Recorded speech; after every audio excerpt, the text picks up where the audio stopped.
नमस्कार, मैं शीतल पी सिंह, सत्यहिंदी.com पर आपका स्वागत है।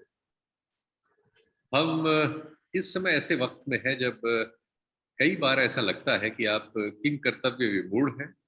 और जो पारिस्थितिकी है आपके चारों तरफ,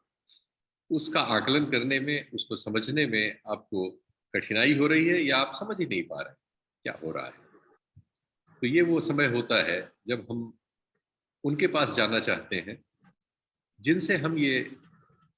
अपने मन में राय रखते हैं कि उनसे हमें समझने में, अपने आसपास को और आज के वक्त को समझने में मदद मिलेगी। मेरे साथ हैं वीरेंद्र यादव जी। अ, बहुत सारे लोग आप में से जानते होंगे, सोशल मीडिया प्लेटफॉर्म्स पर हैं उपस्थित। हिंदी में जो इस समय हम लोगों के लिए उपलब्ध हस्ताक्षर हैं, जिनसे आप हमेशा कुछ न कुछ सीख सकते हैं और जिनसे आप हमेशा बहुत सारे उस अध्यवसाय से बच सकते हैं जो एक लंबे समय में विभिन्न पुस्तकों और विभिन्न किस्म के अध्ययन और अध्यापन और तमाम विश्लेषणों के माध्यम से आप अर्जित कर सकते हैं। तो एक ऐसे समय में जब हर सुबह जो सूचनाएं आप तक पहुंचती हैं विभिन्न माध्यमों से, वो आपको डरा देती हैं, आपको अपने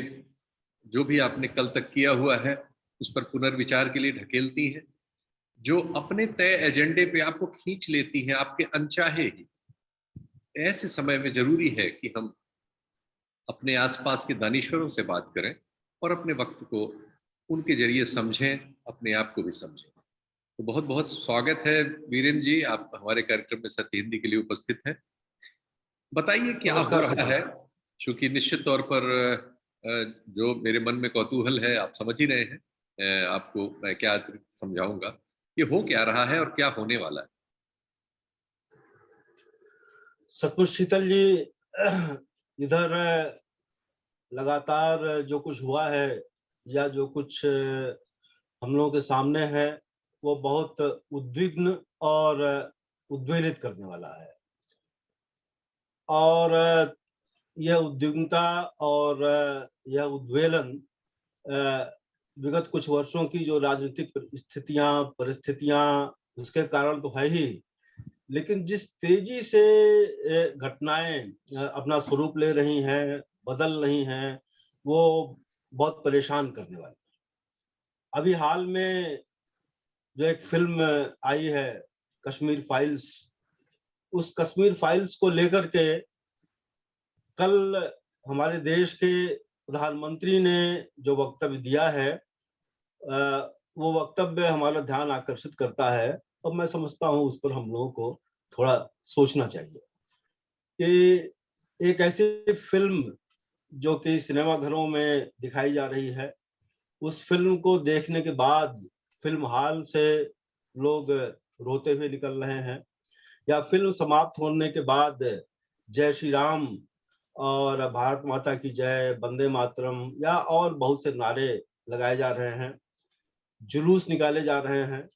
और भाजपा शासित प्रदेशों में उस फिल्म को टैक्स फ्री किया गया है और कई-कई प्रदेशों में मुख्यमंत्री अपने मंत्रिमंडल के साथ फिल्मों को देख रहे हैं।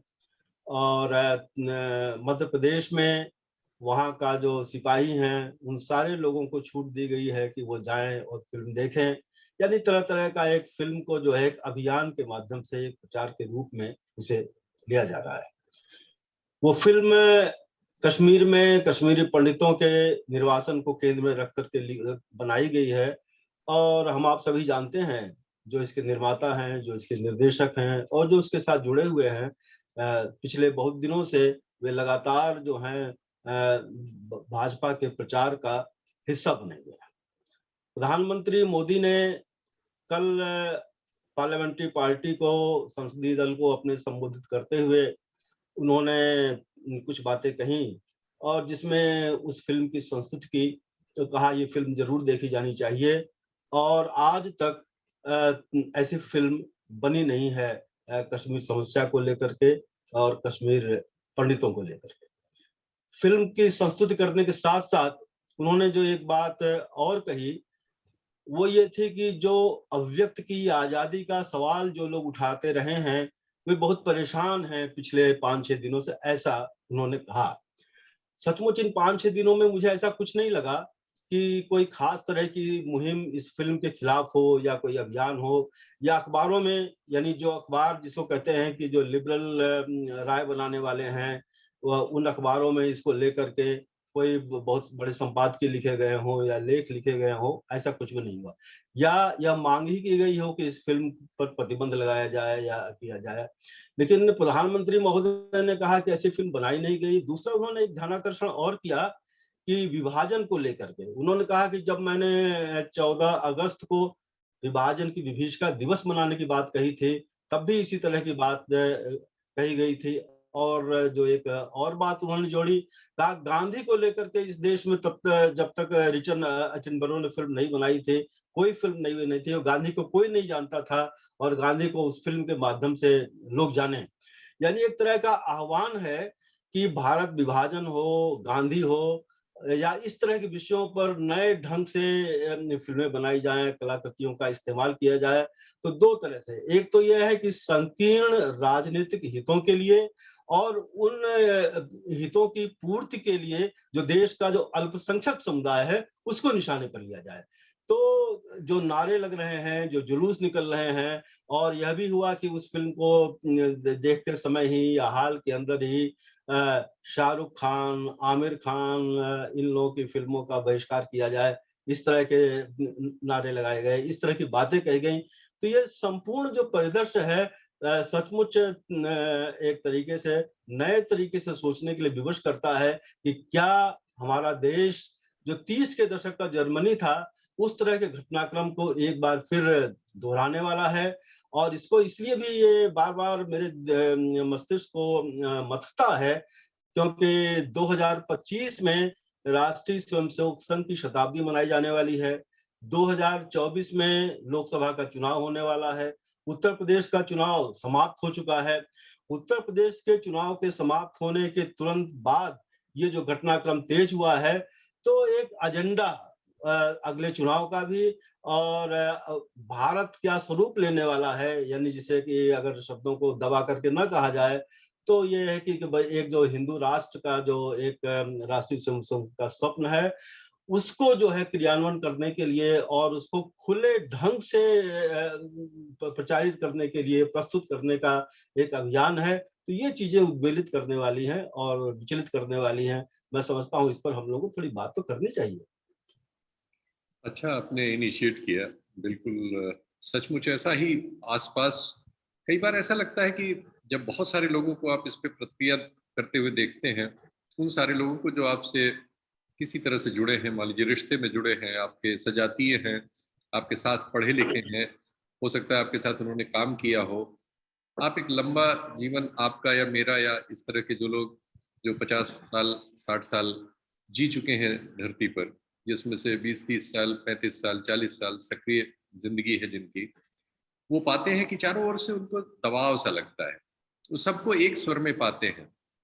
और वो लगता है कि वो आइसोलेट हो गए हैं।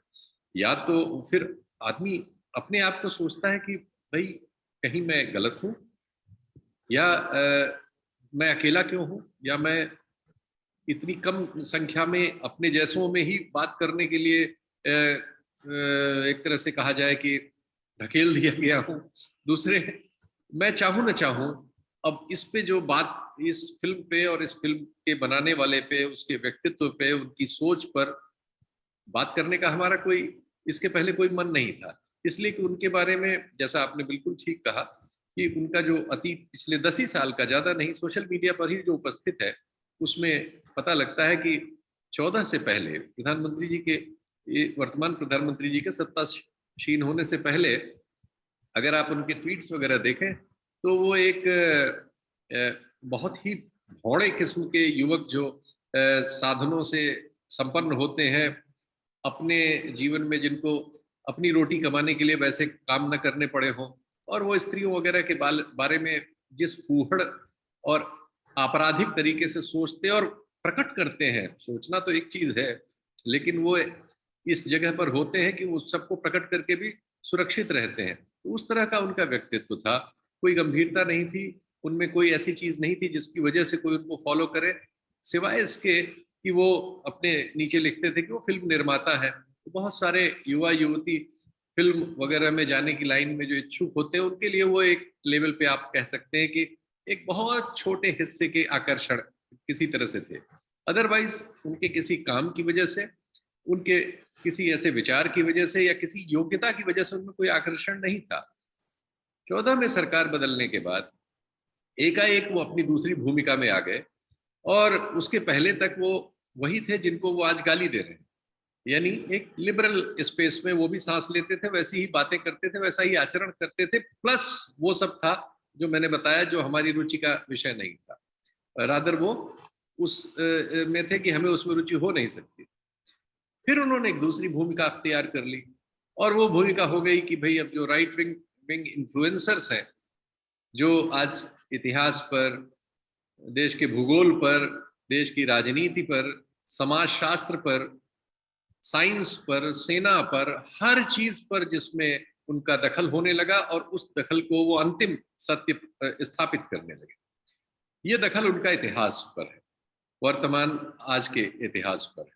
और ऐसा थोपा जा रहा है जैसा आप बता रहे हैं, प्रधानमंत्री के स्तर से और नीचे फिर हर स्तर से, यही अंतिम इतिहास है, यही अंतिम सत्य है। और ये आपने नहीं देखा और इसमें आप शामिल नहीं हुए तो आप पता नहीं हिंदुस्तान जो उनका वाला है उसके नागरिक भी कहलाने लायक है या नहीं है। कुछ इस तरह की स्थिति, एक फ्रेंजी क्रिएट कर दी गई है, और चारों तरफ वो सब हो रहा है जिसका आपने जिक्र किया कि सिनेमा हॉलों में गाली गलौज हो रही है, एक हिंसा का वातावरण पैदा हो रहा है। ऐसे बोलने वाले लोग पता नहीं कहाँ से आ जाते हैं या प्रायोजित होते हैं कि वो ऐसी ऐसी बातें करते हैं कि जैसे भीड़ निकल के तुरंत तलवार उठा के या पत्थर उठा के हमला कर देगी एक समुदाय विशेष पर। एक फ्रेंजी, एक हिंसक फ्रेंजी क्रिएट हो रही है। ये अचरज हो रहा है कि कोई सरकार खुद अपने देश में बुलाकर अशांति प्रायोजित करे, और वो भी प्रधानमंत्री के स्तर से नीचे तक। इतिहास लिखना, इतिहास को जानना, इतिहास को पढ़ना या किसी भी ज्ञान को जानना, उसकी एक स्वीकृत समझ है हजारों साल से, और इन 200-300 वर्षों में तो हर चीज का एक मतलब एक सिस्टम बन गया है, नॉर्म्स बन गए, एक तरीका है। लेकिन हमारे यहाँ कुछ ऐसा वातावरण पिछले वर्षों में है कि जो भी तरीके हैं वो सब खारिज। अब ये तरीके ही आपको अख्तियार करने पड़ेंगे। ऐसी भीड़ जिनको सामान्य ज्ञान का अभाव है, जिनको ये भी नहीं पता कि 1971 में इस देश में एक इसके पहले युद्ध हुआ था जिसमें हमारे उस पड़ोसी देश के 2 टुकड़े हो गए थे। ऐसा पिछले चुनाव के दौरान हम में से तमाम संवाददाताओं ने पाया कि वो भीड़ जो भीड़, पूरा देश एक भीड़ में एक तो बदल रहा है, वो बहुत सारी बुनियादी चीजों का उसको कुछ पता नहीं। उसके ज्ञान का, उसकी सूचना का सारा स्रोत जो है वो सिर्फ व्हाट्सएप पर आने वाली सूचनाएं, वो उसी से दीक्षित है, उसी से वो इतिहास समझ रहा है, उसी से वो हर चीज उसी से समझ रहा है, और उसमें समझाए हुए सच को वो लोगों पर जबरन थोपना चाहता है, भीड़ के रूप में थोपना चाहता है। इसके लिए वो हिंसा भी कर रहा है, और हिंसा करने को तत्पर भी है, हिंसा के पक्ष में भी है। वो गांधी जी को या नेहरू जी को, गांधी जी तक को वो गालियां दे रहा है, वो गोडसे को ट्रेंड करा रहा है। तो ये जो समय क्रिएट हो रहा है, और इसको क्रिएट करने में एक संगठित भूमिका है पूरा, जिसमें हमारी अतीत में जो जातिवाद है उसकी बहुत बड़ी भूमिका है। क्योंकि इसको हम पाते हैं कि जो समाज में जाति की सच्चाई से लड़ने का जो सवाल था, वो सवाल भी इसमें कहीं ना कहीं अंतर्निहित है। वो जो पुरानी हेजमनी है उसको बनाए रखने की कोशिश भी नजर आती है इसमें, और क्योंकि वो उसमें एक तरफा समर्थन आप पाते हैं, मतलब ये चीजें एक दूसरे से एकदम परस्पर गुथी हुई। और ये भी हम पाते हैं कि पहले की ही तरह समाज का एक बहुत बड़ा हिस्सा, जो दरअसल हजारों साल के इस जाति विमर्श से उत्पीड़ित है, वही अपनी स्लेवरी को भी नहीं समझता, और वो फिर नए सिरे से स्लेव बनने की ओर उत्सुक है। वो उस तरह की परंपराओं का जिसमें जन्म की वजह से किसी को कुछ विशेष अधिकार मिल जाएंगे और जन्म की वजह से किसी से तमाम अधिकार छिन जाएंगे, उसको स्वीकार करने की ओर तक तत्पर है और उस तरह की चीजों को वो परंपरा और संस्कृति समझ रहा है। तो एक ऐसा विद्रूप निर्मित हो रहा है चारों तरफ, जो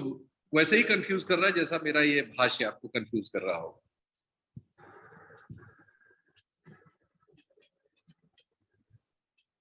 शीतल जी, जो बातें आप कह रहे हैं, दरअसल स्वाधीनता के लगभग 6 दशक और 7 दशक के बाद, यानी कि जो स्वाधीनता आंदोलन के आदर्श थे, जो मूल्य थे, तो ये देश ने जो आधुनिक जनतंत्र की जो डगर अपनाई थी, यानी कि स्वाधीनता आंदोलन गांधी के नेतृत्व में, फिर आजाद भारत नेहरू के नेतृत्व में, वो आधुनिक जनतंत्र की स्थापना की डगर थी। और उसमें जो एक पुराना, जो एक हमारा समाज, सामंती समाज या अर्ध सामंती समाज, इसकी जो संरचना थी, उसमें जनतंत्र की आमद, कि उसमें जनतंत्र को कैसे स्थापित किया जाए, एक व्यक्ति एक वोट का सिद्धांत तो अमल में लाया गया। और अंबेडकर ने, यानी कि भारत का संविधान संविधान सभा को अर्पित करते हुए ये बात कही थी दिसंबर 1949 में, कि इस संविधान के माध्यम से हम एक व्यक्ति और एक मत की व्यवस्था तो अपना रहे हैं, लेकिन अगर ये जनतंत्र सामाजिक जनतंत्र और आर्थिक जनतंत्र में न बदला तो राजनीतिक जनतंत्र भी खतरे में पड़ जाएगा। तो आज जिस मुहाने पर, जिस मोड़ पर हम सब खड़े हैं, तो उसमें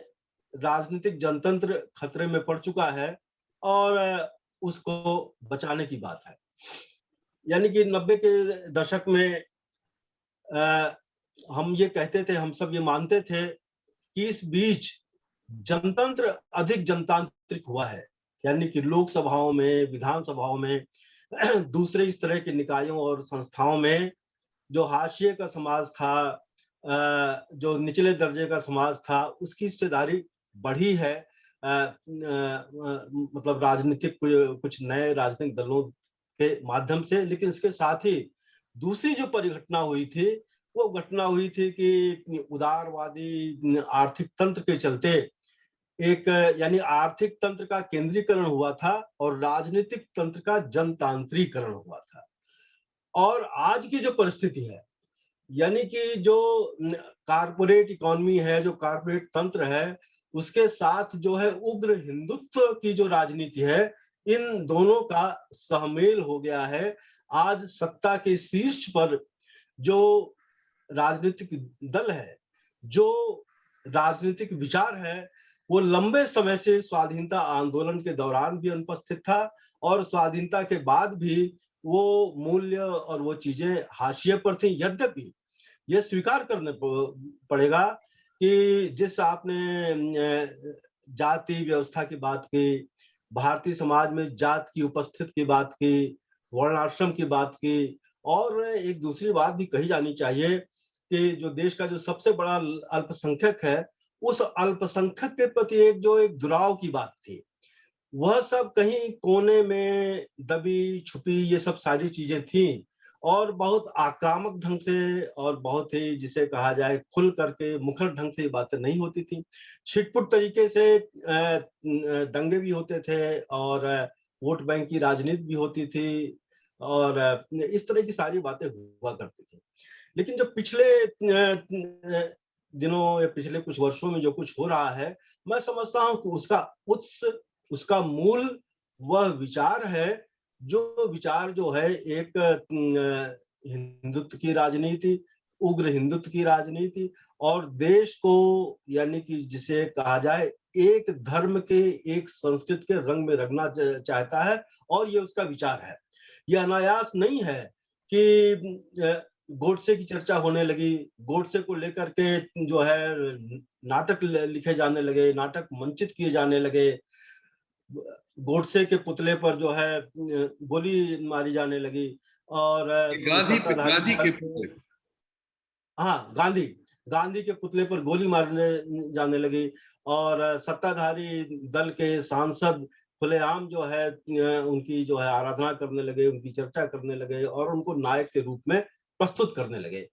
और इसी तरह का यानी कि जो हमारा जो एकेडमिक्स में जो पाठ्यक्रम है, उस पाठ्यक्रम में भी संस्कृत की स्थापना के नाम पर कि वो धार्मिक पुरातन मूल्य जिनका न कोई वैज्ञानिक चेतना से रिश्ता है, न तर्क से रिश्ता है, और खाली ये बातें इस तरह की नहीं कि खाली एक सिद्धांत के रूप में कह दी जा रही है, एक वोट बैंक की राजनीति के रूप में कह दी जाने लगी, बल्कि भौतिक रूप से देखिए बौद्धिकों की हत्या हुई। गौरी लंकेश हो, कलबुर्गी हो, पानसारे हो, अब ये भूलकर हूँ। सारे लोग, हाँ दाभोलकर हो, इन लोगों की हत्याएं हुई और जाने कितने लोग निशाने पर थे और वो उस सूची में शामिल थे।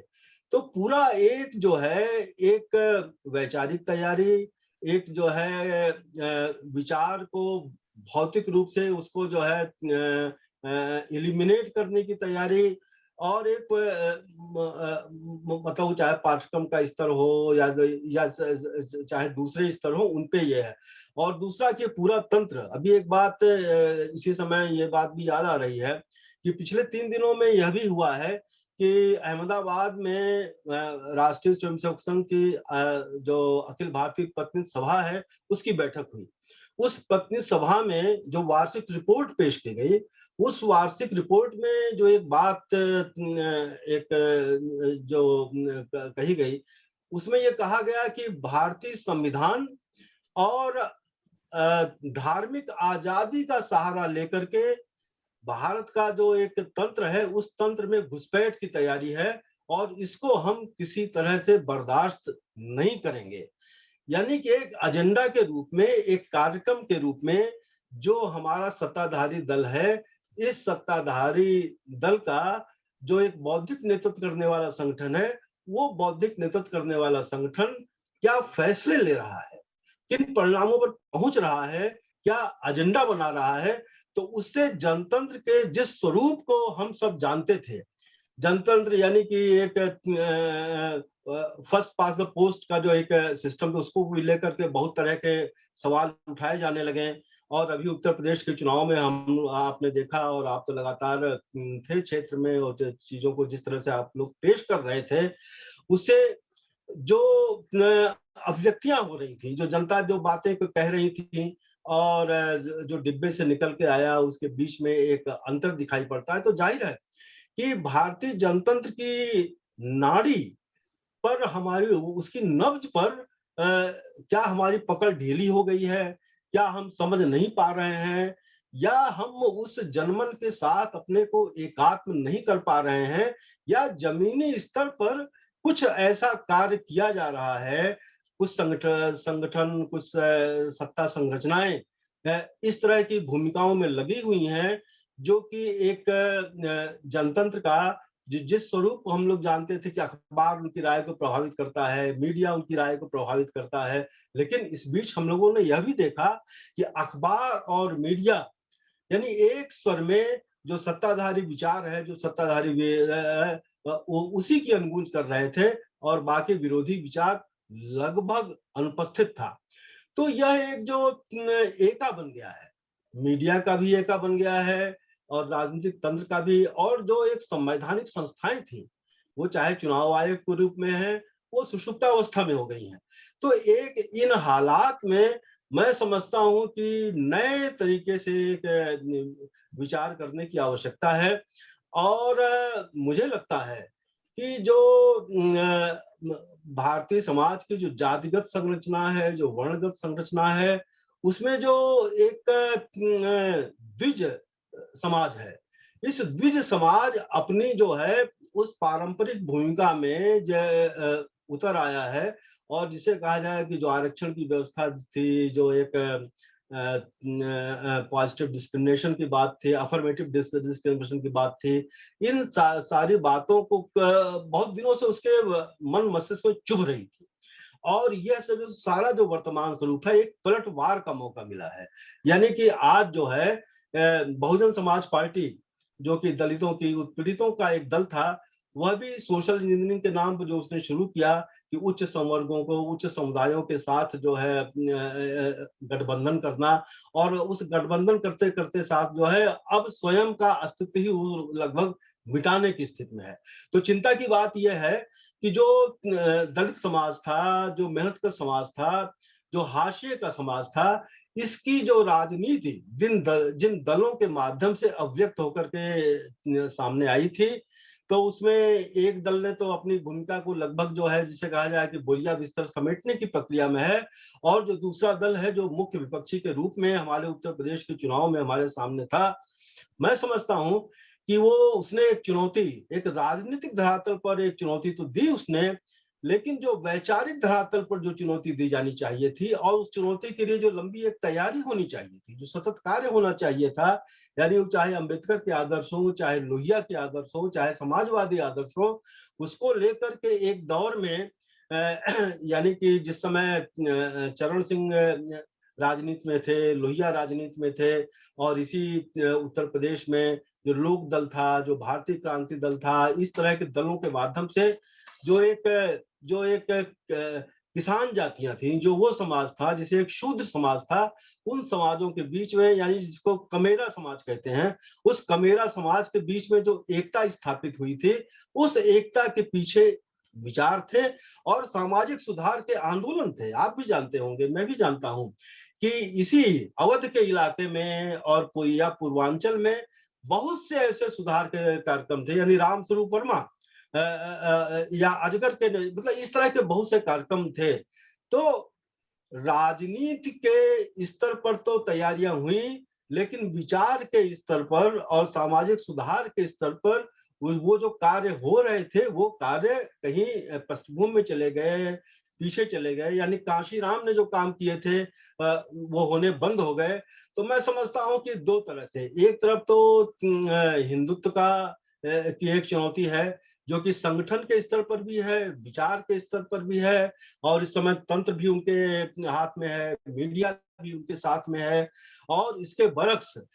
यह बात स्पष्ट रूप से एक समझी जानी चाहिए कि जनतंत्र में रुचि किन वर्गों की है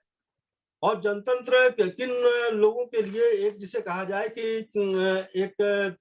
उनके हितों के विरुद्ध खड़ा हुआ है। मैं समझता हूं कि जो हमारे समाज का उच्च संवर्ग है, उच्च संवर्ग को जनतंत्र का वास्तविक स्वरूप नहीं सुहाता है। जनतंत्र का एक आवरण तो ठीक है, लेकिन जब जनतंत्र वास्तव में जनतांत्रिक होने की प्रक्रिया में आता है, तो वो उसके सामने एक नए तरीके से पेश होता है। तो आज यानी कि राष्ट्रीय स्वयंसेवक संघ की जो राजनीति है और जो हिंदुत्व की राजनीति है, उसने जो समाज का जो उच्च वर्ग था, उस उच्च वर्ग के समक्ष एक जो है एक सबल राजनीतिक मंच के रूप में स्वयं को प्रस्तुत कर दिया है। तो मैं समझता हूं उस तरह की राजनीति के साथ जो द्विज जातियां हैं वो, और दूसरा जो निचली जातियां हैं जिनमें की कोई काम नहीं किया गया है, यानी उनके हितों को लेकर के, उनकी सामाजिक स्थितियों को लेकर के, वो गरीब हैं तो क्यों गरीब हैं, वो भूमि है ना तो क्यों भूमि है, यानी कि मंडल की संस्तुतियां हुई, मंडल के बाद आरक्षण हुआ, लेकिन मंडल में सिर्फ नौकरियों का ही आरक्षण नहीं था, मंडल में भूमि का भी सवाल था, दूसरे भी सवाल थे। उन दूसरे सवालों को नहीं उठाया गया। तो सवाल यह है कि एक संपूर्ण, यानी कि जहां से बात शुरू हुई थी कि हमारे जो है आजादी के आंदोलन के जो नेतृत्व करता थे, उन्हें एक पारंपरिक समाज में आधुनिक जनतंत्र स्थापित करने की चुनौती थी। लेकिन आज आधुनिक जनतंत्र को जो है पुरानी जो संरचना है, उस पुरानी संरचना में बदलने की बात है। और आप ये जान लें, यानी कि ऐसा एक बहुत बड़ा समुदाय, ये हम लोगों को स्वीकार करना चाहिए, जो कि जिसे कहा जाए कि हिंदुत्व का प्रकट समर्थक नहीं है, वो एक अपनी सोच में धर्मनिरपेक्ष भी है, लेकिन जब आरक्षण का सवाल उठता है या जो इस तरह के सवाल उठते हैं, तो इस तरह के सवालों में वो वहीं जाकर के खड़ा होता है। तो यह बात बेबाकी के साथ स्वीकार कर लेनी चाहिए। आप जिस अल्पसंख्यक की बात कर रहे थे, क्या हम लोग अल्पसंख्यक हो गए हैं? सचमुच हम लोग अल्पसंख्यक हो गए हैं। यानी कि यह जो वाम का विचार है, जिसको कि लिबरल विचार भी कहते हैं, तो यह विचार या सही अर्थों में जो जनतांत्रिक विचार है, वो बौद्धिक स्तर पर हो या राजनीति के स्तर पर भी हो, खाली यह नहीं कि हम अल्पसंख्यक हैं, बल्कि हमारी आवाज भी धीमी हो रही है दिनों दिनों, कि सामने का एक पूरा तंत्र इस तरह से मुंह बाए खड़ा हुआ है कि हम देख रहे हैं कि जो लोग इन आवाजों को मुखर तरह से अभिव्यक्त करते थे, क्या हश्र हुआ। यदि सुधा भारद्वाज हो, आनंद तेलतुंबडे हो, गौतम नवलखा हो, ये देश और समाज के प्रख्यात बुद्धिजीवी, मानवाधिकार कार्यकर्ता और लेखक इस तरह के लोग हैं, लेकिन इनकी नियत क्या हुई। या जो हमारे दूसरे लेखक और बुद्धिजीवी हैं, चाहे कांचा इलैया हो, चाहे पेरुमल मुरुगन एक तमिल साहित्यकार हो, इन सारे लोगों के लेखन पर विचार समय की सीमा रोक रही है। आपसे सुनने का बड़ा मन था, फिर करेंगे इस बात को। आज तो इतने पर रोकते हैं, फिर आपसे बात करेंगे। मन नहीं भरा, फिर की जाएगी बात। नमस्कार। ठीक है, धन्यवाद। सत्य हिंदी का ऐप डाउनलोड करें गूगल प्ले स्टोर पर।